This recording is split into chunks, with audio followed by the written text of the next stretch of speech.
Joining me live now is the Australian's North Asia correspondent, Will Glasgow. Will, thanks so much for joining us. Appreciate it. You've been there for a couple of years now, I think. So give us the lay of the land. What kind of environment is Anthony Albanese walking into? How does China, its people and its government feel about Australia at the moment?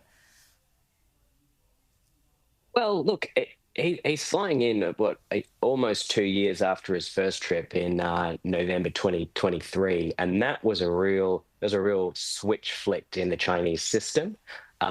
With that trip, it went really well. He got very positive coverage from Chinese state media. I took a little video of him out exercising on the Bund, and that went viral on Chinese media with with a lot of natural enthusiasm from many Chinese viewers, but also the nudging of the Chinese state. And then Premier Li dubbed him handsome boy after that clip. So that got a lot of coverage here. So it was a rare trip by a visiting leader that actually cut through a bit in the Chinese media and cut through in a positive way. So look, this time he's coming back with that image already in China.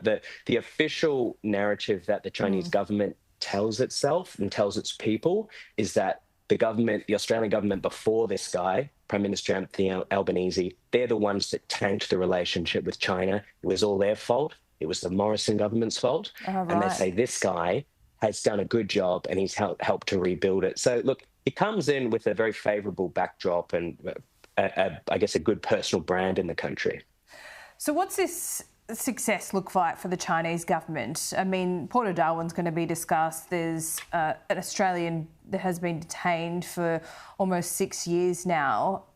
Is China going to relent on either of those, or are they, things that they're going to hold on to for leverage down the track? Well, what do they want from us?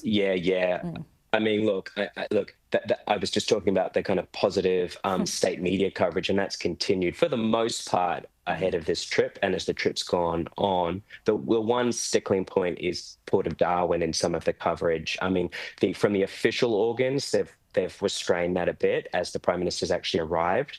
But on social media and some essays by other Chinese commentators, there's some pretty loud pieces about that and about the damage that Australia will do to its economic relationship with China if the Prime Minister goes through on that election commitment to end the Chinese ownership of Port of Darwin. I asked him about that yesterday, and he said the policy is the policy. He's not going to be changing. Now, my sense is, I won't be in the room, but my sense is that Xi Jinping may choose to not raise it, may choose to not make a big deal of it. It's not that the Chinese like it.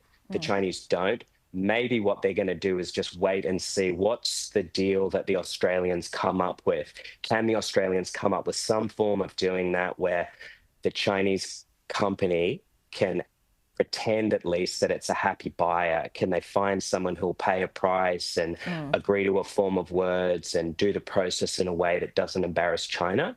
That's still to be determined. We'll see. Of course, it is possible that she raises this directly. This would be the nightmare scenario for the Prime Minister. He's come over here determined to focus on positive things and try to minimize differences. It is possible that Xi Jinping really elevates this and says that will be a red line.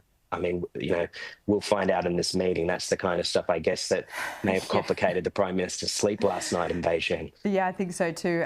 Perhaps less awkward when it's through an interpreter, but who knows? We will see. Yeah, it's a simultaneous translation though, Laura. So I think the clanging moment hits early. And the problem with these translations is I think the Prime Minister, on something awkward like that, the Chinese president might use a Chinese proverb or something that's a bit ambiguous. You can end up in that situation where you have to clarify, did he just threaten me? Or cannot be always that clear. Yeah, you need your game face in meetings like that. And it wouldn't just be the two of them with their translators either, would it, Will? That's exactly right. And I remember on that last trip in November 2023, the Australian leadership team came out from that very bullish that they'd got this commitment from the top of China for an end of that lobster ban that China had on Australian lobsters. Now, that was in that was November 2023.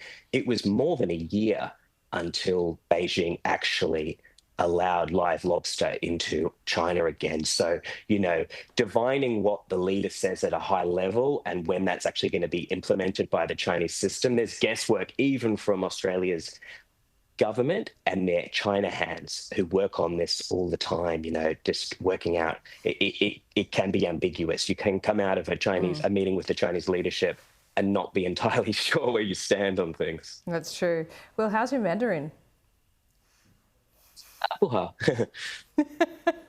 I mean, you could say anything right now and I wouldn't know how to grade you, but yeah, I'm sure it is challenging living there in Shanghai. Look, thanks so much for joining us and giving us the lay of the land here. I think it was really important context we got from you today. We'll speak soon.